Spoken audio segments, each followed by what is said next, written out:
We are at 92a at the Mishnah. So it says, Kol Karbanos Tzibur, all the communal offerings do not have an obligation of smicha, where you lean on it. So by a sin offering, you can do your confessions, and by a thanks or a peace offering, you're going to sing praise to God. So those require smicha, but a communal offering does not. So, with a few exceptions. Chutz min hapar haba al kol mitzvos. This is the bull that's brought that when the court issues erroneous ruling and the people follow it, so you have to bring a bull. So that one would require smicha. The seir hamish.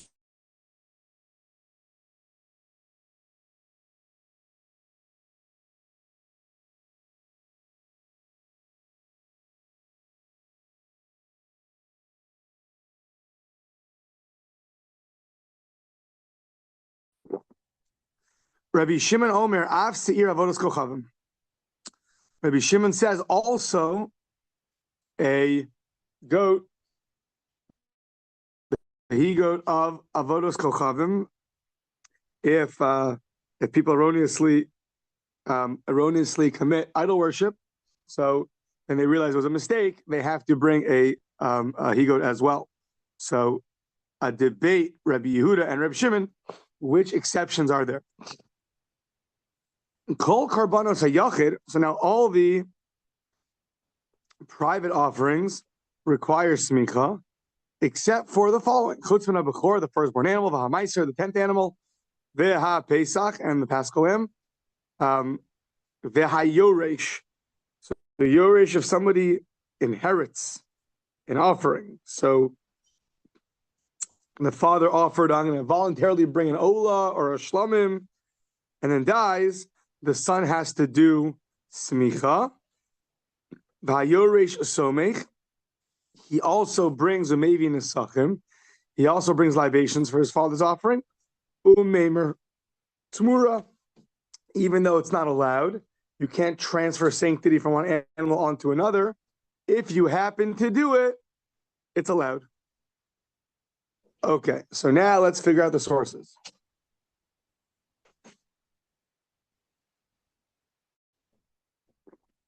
Taner Rabbanan says the Brisa, Kol Karbanos Hatzibur Ein Behem Smicha Chutz Mipara Ba'al Kol HaMitzvos. Said the Brisa, all the little offerings do not require smicha except for the bull that cut about or committing an avera to an ruling of U'seir Avodos Kochavim, Seirei Avodos Kochavim, and the goat of erroneous idolship. That's the opinion of Rabbi Shimon. Rabbi Yehuda Omer, says Rabbi Yehuda, Seirei Avodos Kochavim ein behen smicha. The goats of Avodos Kochavim do not have smicha.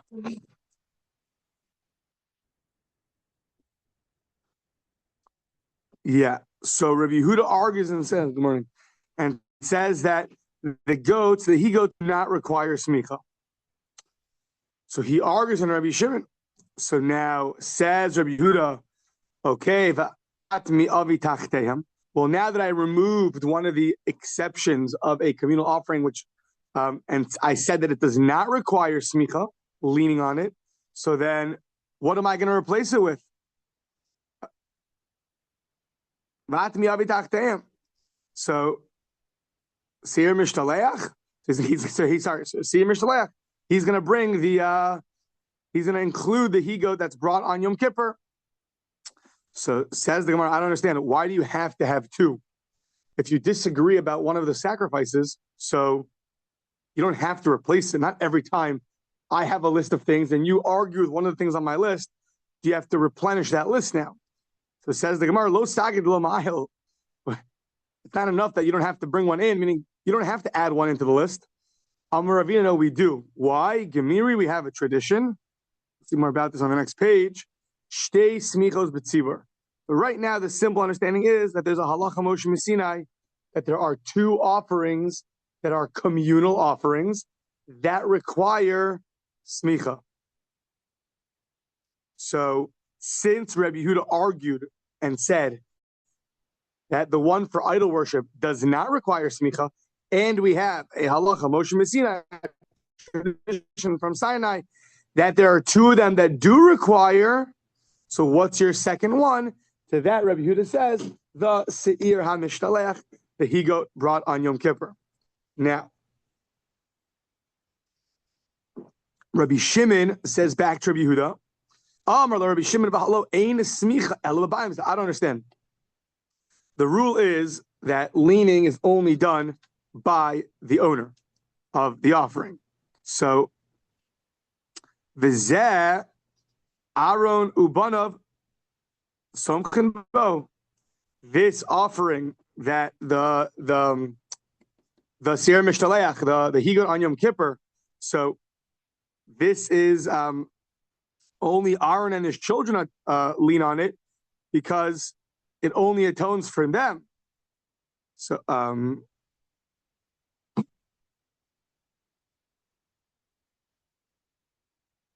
So says Rabbi Yehuda, he says, Amarlo, it's a communal offering, and we'll see in a second now.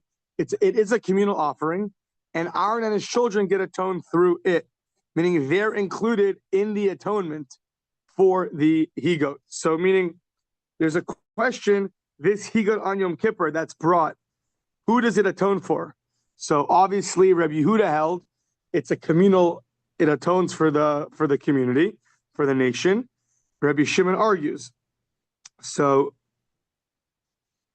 now we'll see what are those two opinions. So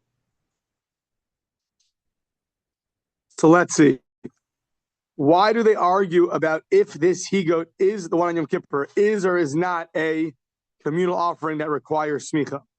So Rabbi Yirmiyah v'azdu l'taimayu, they go according to their reasoning. Let's see their reasoning. The Tanya, it says in a brisa, quoting the verse from next week's parsha, the Chiper S, it says one's going to atone for the Mikdash, HaKodesh, atone for the Mikdash, based on Mikdash, its holiness, as a Moed, tent of meeting, it's a Mizbeach, the altar, Yichaper, Vala Kohanim, Val Kol Ha'am Hakal Yichaper. Let's take apart this verse. The Chiper S Mikdash, Kodesh, Elifnai Velifnim. You're going to atone for something, we'll see, that's in the inside of the inside, meaning in the Kodesh HaKadoshim. The S, Ohel Moed, is a Heichal. And the Ohel Moed is referring to the Heichal, the area that's holy. Mizbeach is referring to the Mizbeach.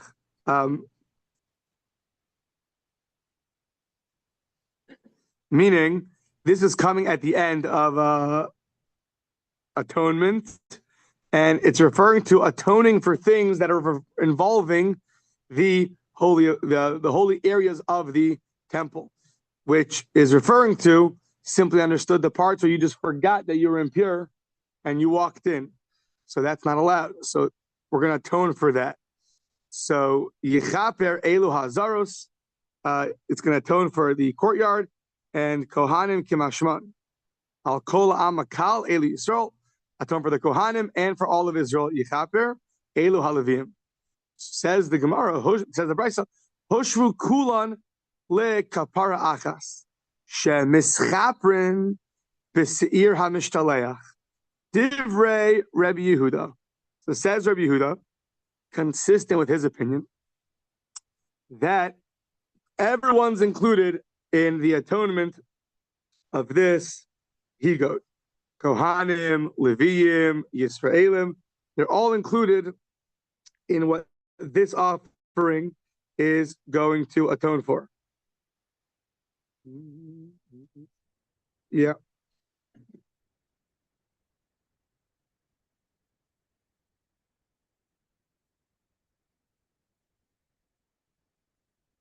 I misspoke a second ago.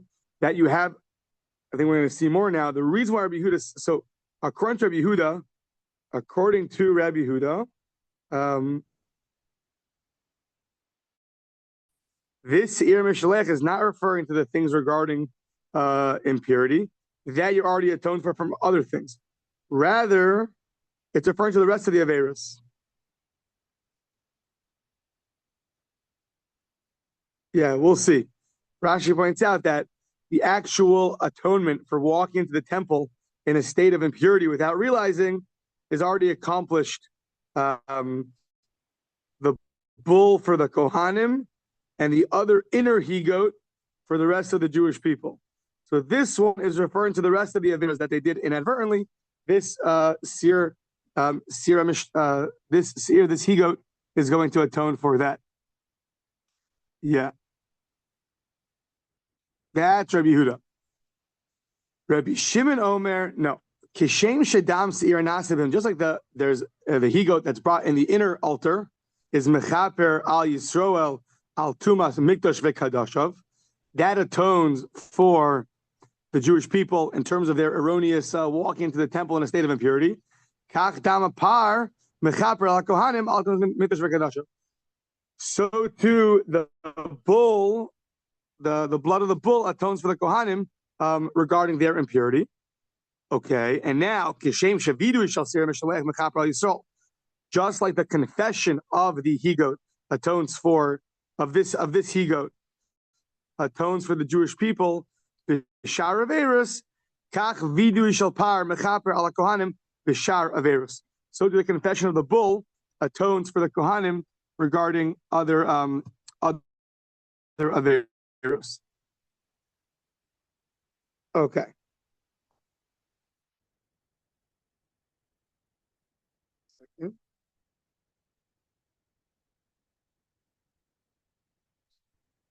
Okay, so that is a machlokas Rabbi Yehuda and Rabbi Shimon. Does this Seir Mishlech, this he-goat that's brought on Yom Kippur, does that atone for all the Jewish people or not? So Rabbi Shimon says no. The confession of it will, but the actual slaughtering of it does not atone for the whole Jewish people. So therefore, it's not one of the communal offerings that requires smicha. So, says the Gemara, Rabbi Shimon, Havadai Hushvu. According to Rabbi Shimon, don't you agree in this verse that everyone gets one atonement? The Kohan and the Leviim and the Israelim, aren't they all compared to each other to get atoned, even for the rest of the Averas? So says Rabbi Shimon, in Hushvu. The b'nei kaparnenu, mihu kol chad v'chad mechaper b'tenafshei. Rabbi Shimon agrees that yes, in general on Yom Kippur, everyone will get atoned for, but each atonement is going to be different, and they're not going to be the same. Rabbi Yehuda learned it's all going to come from this one offering, and therefore this one offering is a communal offering, and therefore we see that another communal offering requires smicha. Rabbi Shimon says that verse is just saying in general, yes, there are different offerings that will atone for the different parts of the Jewish people, but not that it all comes through one offering. Okay. Says the Gemara, Rabbi Yehuda, according to Rabbi Yehuda, the impurity, walking to the temple in a state of impurity, Yisrael mechapri b'dam seir nasa b'fnim. The Jewish people are atoned for from the blood that's brought on the inner goat. The Kohanim, the partial Aaron, and the Kohanim are atoned for through the bull of Aaron, and Bishar Averos, Elu ve'elu mechaper b'vidu seir mishtaleach. And for the rest of the Averos, so they're mechaper through the confession of the he-goat that's brought. Well, the Rabbi Shimon, Bishar Averos, Nami, according to Rabbi Shimon, the rest of the Averos, Nami Kohanim b'vidu the par meskapri. He agrees that they're atoned for by the bull on Yom Kippur. Kidikatani, as it stated, Echad Yisrael, Echad Kohen, Echad Kohen Mashiach. They all get atoned for. Ma bein Yisrael, the Kohanim, the Kohen Mashiach. What's the difference between the Jewish people, the Kohanim, and the Kohen Mashiach? Ella, Shadam apar mechaper ala Kohanim. The blood of the bull atones for the Kohanim. Al tumas mikdash v'kadashav. In terms of their impurity of walking into the temple, Zutiv Rabbi Yehuda. Rabbi Shimon Omer, Kishem Shadam seir hanasa b'fnim mechaper Yisrael, kach dam apar mechaper ala Kohanim. Just like the blood of the he-goat brought in the inner altar atones for the Jewish people for their impurity, inadvertent impurity. Kach dam apar mechaper ala Kohanim. So too the blood of the bull is mechaper atones for the Kohanim. Now, Kishem shevidui shall seir mishlech mechaper al Yisrael, kach vidui shall par mechaper shall par mechaper al kohanim. So too, the just like the confession of this he goat, the seir mishtaleach, the twin goat, the one that's identical twin gets sent off the cliff. Mechaper al Yisrael. So to the confession of the bull is mechaper al kohanim. Okay, so all of this was just to tell us that the reason why Rabbi Shimon and Rabbi to argue about what the other communal offering is, so it's really dependent on this debate. Is the Seir HaMishtaleach, the he-goat, not the one that's torn off, but the other one that shechted, does that atone for the community, or does it atone for the Kohanim? So based on that, you'll include it in the communal offering that requires smicha. Now, Taner Rabbanan v'samchu ziknei ha'eda es yedeim al rosh hapar. So the elders of the Jewish people, they rest their hands on the par, on the bull. So this is referring, I believe, to the bull that's brought for an erroneous ruling of the court. So says the Gemara, hapar tone. The bull requires leaning and not a erroneous ruling, erroneous act of avodah zarah by the congregation. Only this communal offering requires smicha, not when the people committed an inadvertent act of idol worship. That one does not. Divrei Rabbi Yehuda. That's Rabbi Yehuda. Rabbi Shimon Omer, remember, he holds that this offering does require smicha. So how does he interpret the verse? Why only it says by the bull it requires smicha? Parton smicha bezekainin. That's all it means. It requires smicha, leaning on it by the elders. The ain seiri avodas kochavim teun smicha bezekainin.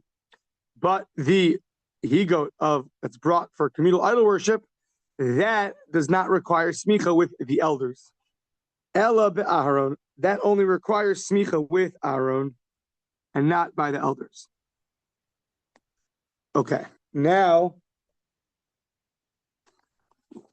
we're going to ask a question on Rabbi Shimon. V'raminhu, it says in Yom Kippur that Aaron HaKohen leans his two hands al rosh seir hachai, on the he-goat that's alive, and he confesses on it. So it says v'raminhu hachai, and the Gemara picks on this part that it's alive, meaning it's just a way to referring to this animal. This animal hachai ton smicha ve'ein seir v'schochavim tun smicha give Rabbi Yehuda.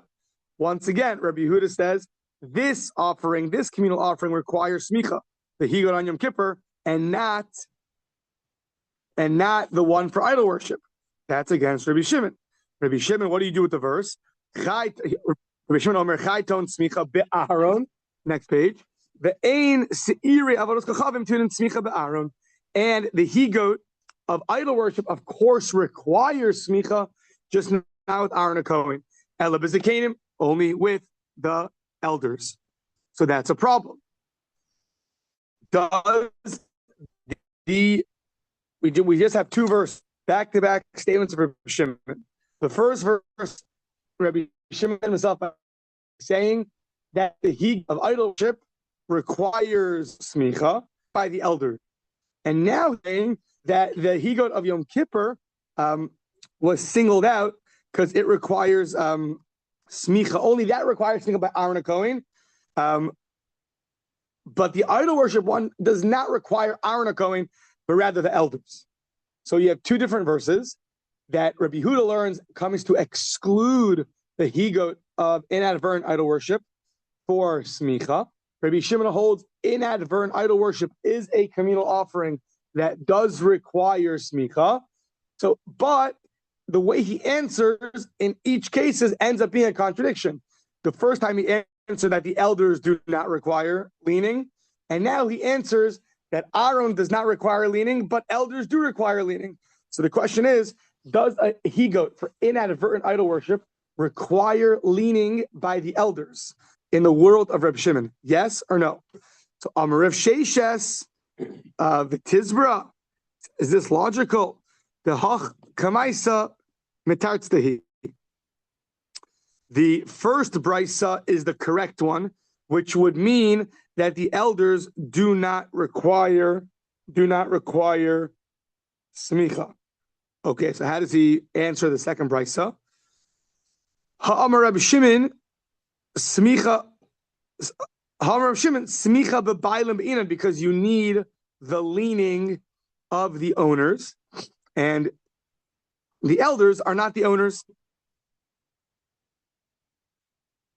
One second. Sorry, this is a question. I think there's a question. Sorry. This question. Says the Gemara, how can you tell me that the first brisa, which does not require leaning on the elders, Rabbi Shimon holds, you need leaning from the owners. And who are the owners of a communal he-goat offering for inadvertent idol worship? Who's responsible? The elders.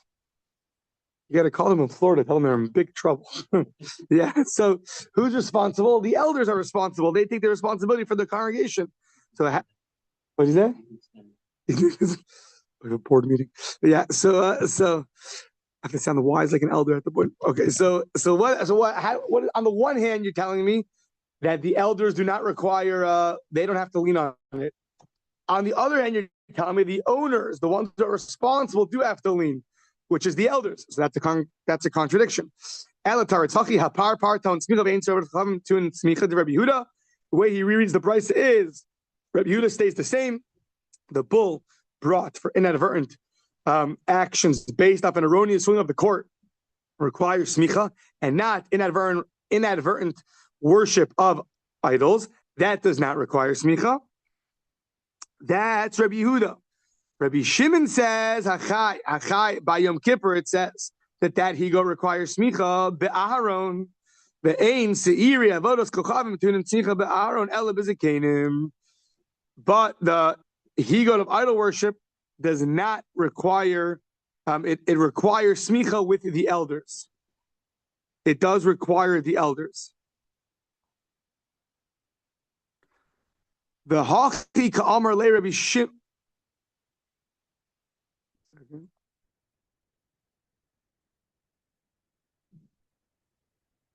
So one sec, how do we answer the question? 1 second. So meaning that first brisa, we're going with the second brisa, not the first brisa. I think it's going to say right now. So basically right now, we're answering that the elders do require smicha, and therefore they're the ones that have to do smicha, and therefore we're going to have a problem with the first brisa, which implies that according to Shimon, the elders do not require smicha. I think that's the next part.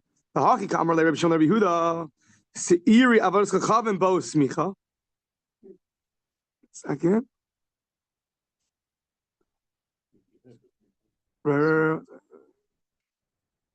Yeah.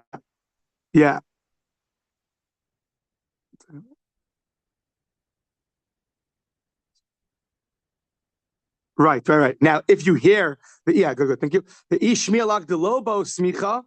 If you hear that a he-goat of inadvertent idol worship does not require smicha, what it means is ba'aron hu the shmialach. That's all. What it means is that it does require smicha. It's just Aaron a Kohen is not going to be the one who's going to lean on it.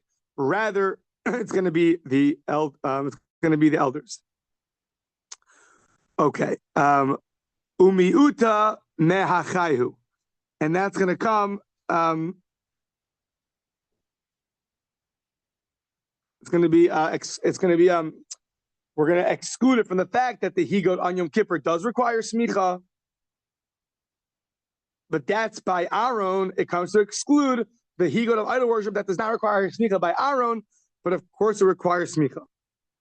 Now, Rabbi Yehuda, Lamali Limutinu Mikra, according to Rabbi Yehuda, we had 1 or 2 verses, either the bull, the communal bull, or the he-goat on Yom Kippur, coming to exclude the he-goat of avodos kochavim, of idol worship, that requires smicha. But we said exactly 1 page ago, the beginning of today, that the Gemara asked, why does if Rabbi Shimon argues in Rabbi Yehuda that if Rabbi Shimon argues on Rabbi Yehuda, if Rabbi Yehuda argues on Rabbi Shimon that a avodah zara offering does not require smicha, why do you have to replenish it with a second communal offering? So Ravina told us, because we have a halacha Moshe Sinai, that there are two communal offerings, and that's it. We have a tradition, there are two public offerings that will require smicha. The question is, though, okay, if you have a tradition from Sinai, halacha Moshe Sinai, that there are two of them, then there's no need for an exclusion. The verse does not, if you're Rabbi Yehuda and you already have a source that two communal offerings require smicha, there's no need to exclude the offering for inadvertent idol worship from smicha. It's totally unnecessary because you only can have two. That's what the halacha Moshe Sinai stated. So that's a question. Now we see that Rabbi Yehuda excludes a third possibility, the idol worship one. So the question is, how are you going to answer that? So says the Gemara, Girsa be'alma, meaning you're right. Really, it is halacha Moshe Sinai. However, Girsa be'alma means that you should be accustomed to this. Meaning, it's like an asmachta. It's just a way to remember that you should know. He's telling you, we only have two. We're coming to exclude a third one. Not that the exclusion comes from the verse. The exclusion comes from halacha Moshe Sinai. The way you're going to remember it is you keep telling yourself, when it gets to the bull offering by the communal bull offering, no communal idol worship offering. When it gets to the communal offering by Yom Kippur, no communal idol worship offering. But it's not that that's the source. The source is halacha Moshe Sinai. It's just a way to remember. Yeah. Okay. Now back to Reb Shimon. Rabbi Shimon, how does Rabbi Shimon, what's his source? That a higot for inadvertent idol worship requires smicha. How does he know? From the following brisa,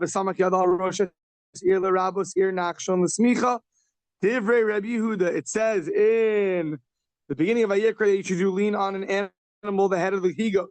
That's coming to include the Larabah Seir Nakshon. Seir Nakshon is just a point of reference to a higot brought for the inauguration of the tabernacle. Just using Nakshon, who is from the tribe of Yehuda, as a reference point. Rabbi Shimon Omer Larabah Seir L'Smicha. Note that verse is coming to include a inadvertent idol worship offering that will require leaning on it. L'Smicha. Shahayir Rabbi Shimon Omer Kol Chatash Nichnas Dama Lifnim to L'Smicha. Says Rabbi Shimon, any offering where the blood gets brought on the inside, on the inner altar, is going to require smicha. Yeah.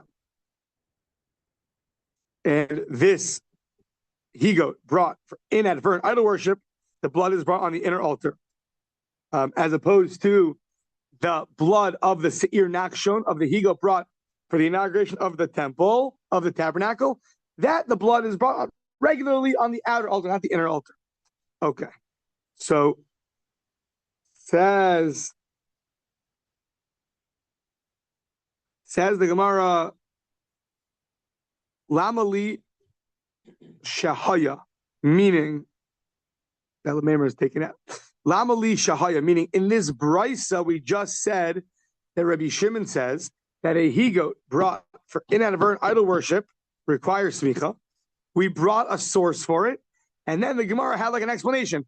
Shahaya, because he says the following. Why is it necessary? You already told us his source. It's from the verse. So what do you have to have? This explanation that any blood brought on the inside requires smicha. So it says the Gemara, Shahaya, simana ba'alma. It's just also a siman. It's a way to remember. He doesn't need an explanation. It's just a way to remember his opinion. Now, says the Gemara Be'ema, you should say the following. Seir, the higot hanasa bifnim, dumya de seir nasi. Let the higot that's brought inside, this is referring to Yom Kippur, I believe. Yeah. The higot that's brought inside on the inner altar by Yom Kippur, Ve'emas here hanase b'pnim dumya disir nasi demechaper alaveros mitzvahs yadua. Say that the higo that's brought inside on Yom Kippur should be similar for the higo brought by the nasi when he makes a mistake. That it'll atone on aveiros that are known. 1 second. So what's this question?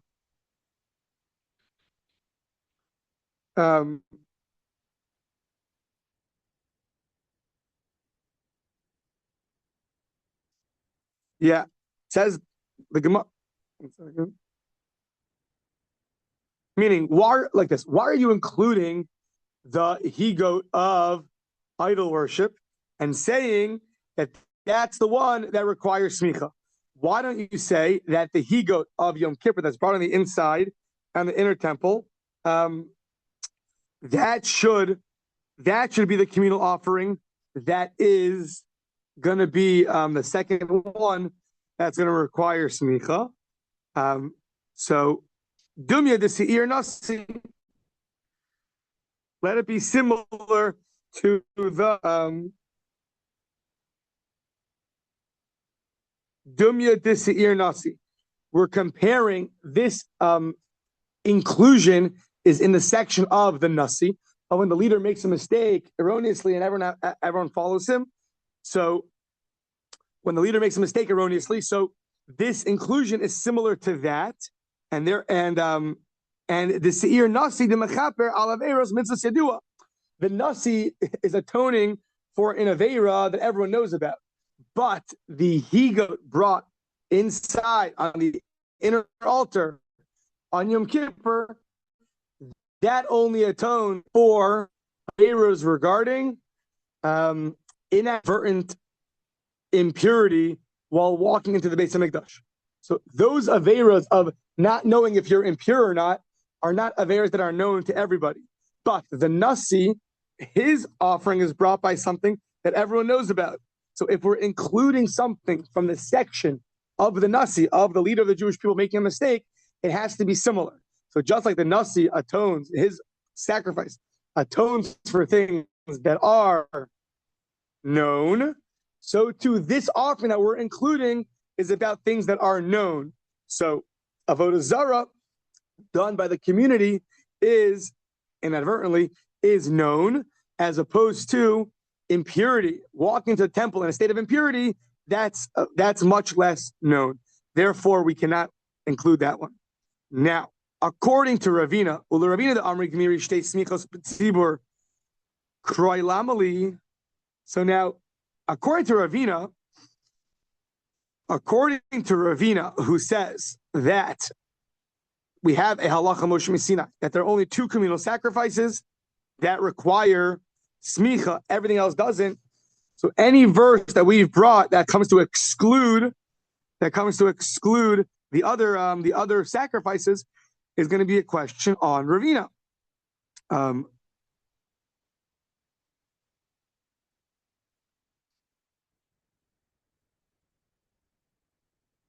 Is going to be a question on Ravina. What does he do with these exclusions? Now, it's interesting because when we asked earlier on Reb Yehuda, we answered that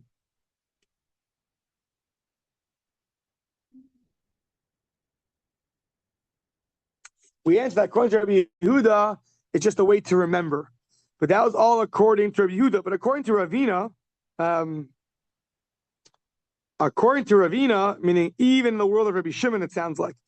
Rabbi Yehuda, we said, he told us already, but even in the world of Rabbi Shimon,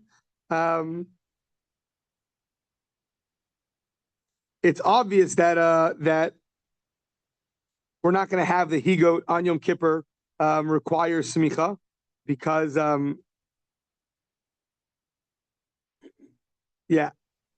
according to Rabbi Shimon, why do you have to have a verse coming to include the he-goat brought for inadvertent idol worship?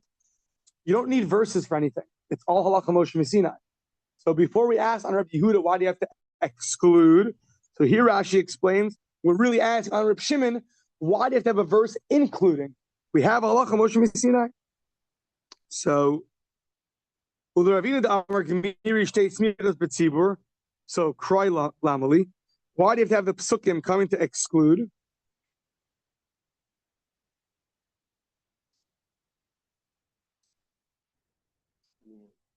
Yeah. Says Ravina, Itrich Hilchasav, Itrich Kroi. You need both. You need the tradition and you need the psukim. Why? Di Mikra Havamina Zivche Shamei Tzibur. If you only had the pasuk, you would have thought that it's referring to the Zivche Shamei Tzibur, which means the two lambs on Shavuos. You would think we're going to come in communal offerings would require smicha, and then Kikasha Amasnisin, the Hapirka. And then we're going to have a question on a Mishnah earlier in the chapter that says the Kollel Menachos Bos, the Gemara that had 3 flour offerings, each one had 2 out of the 3 requirements. And there it said, Amr Shimon Shlosha Minin Te'unin Shalosh Mitzvos. So there it said that the 3 different offerings require 3 mitzvahs, waving and smicha. And the Gemara there said, Leisi Bekal V'chomer, Vayu Zivche Shamei Tzibur. The Gemara there said, let the laws require smicha.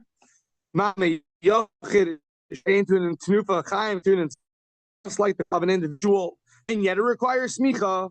So the Shalmei Tzibur, which do require waving, should for sure require smicha. So that's why you have to have a verse come to exclude that, because you would have learned it out through a Kal V'chomer. So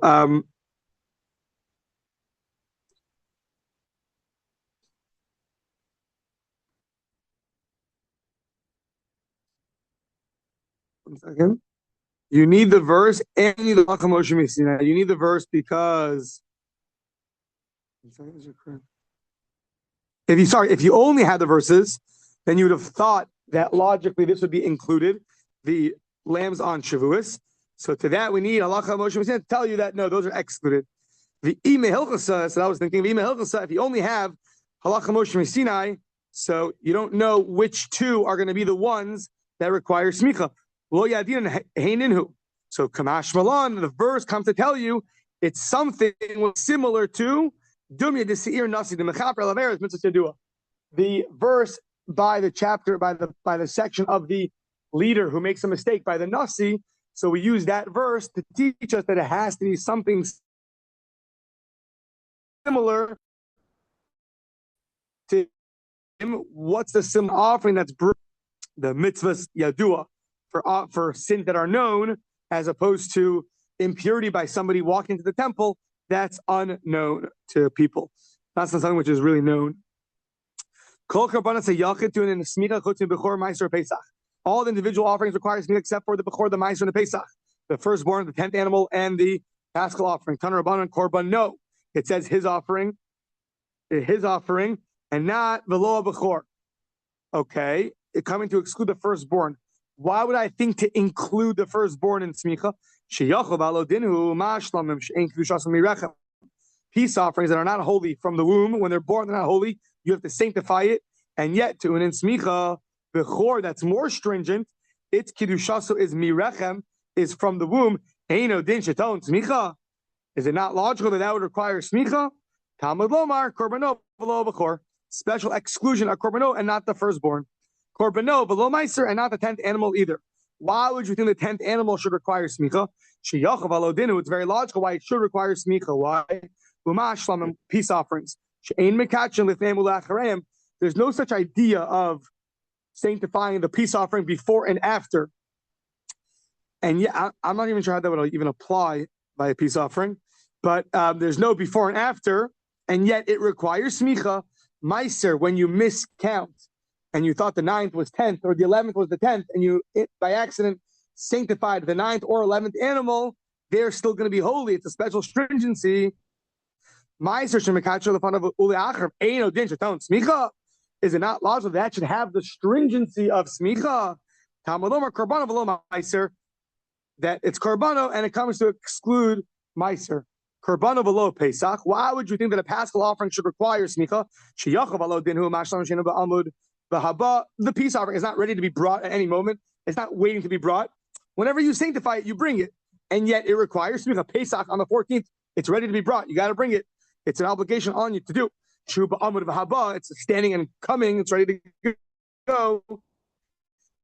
Eino din shetones smicha tamalomer Pesach. To that we say Pesach. Two more lines. Get the two dots. Ikal nifrak. We can reject this by saying this logic can be rejected. So you can't bring logical to peace offering because they have a stringency that nothing else has. So not that it's more lenient than you can have a kal vachomer, it's more stringent. What's its stringency? It requires libations and waving of the breast and the chest, of the thigh and the chest. Says the Gemara, you're right. And therefore the cry asmachta ba'alma, the verse of Korbanot below Bechor Meiser and Pesach is all just going to be a way to remember, but not that you need it. Ella kroy lamli. So what is the exclusion for? Korbanot v'lo korban chavero. It says only his offering, not his friend's offering. Korbanot v'lo korban avim, and korbanot l'rabos kol bale korban l'smicha. So korbanot and not his friend's offering. That smicha on his offering. Korbanot v'lo korban avodos kol chavim. That you're not going to do smicha on an offering for idol worship. It means, I think, personal idol worship, not community idol worship, I think.